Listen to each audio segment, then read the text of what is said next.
This 1.364 acre of land is directly off Highway 30 and is zoned light industrial. There are utilities and a 1960 teardown or fixer-upper 1,434 square foot home located on the property.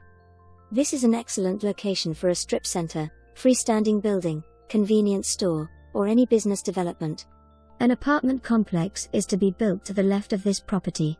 Part of an estate, and was an investment property, so no seller disclosure. Sold as is. No VA or FHA. Prefer cash or conventional. No repairs will be made by the seller if needed. All info deemed reliable but, buyer and buyer's representative to verify all info and zoning.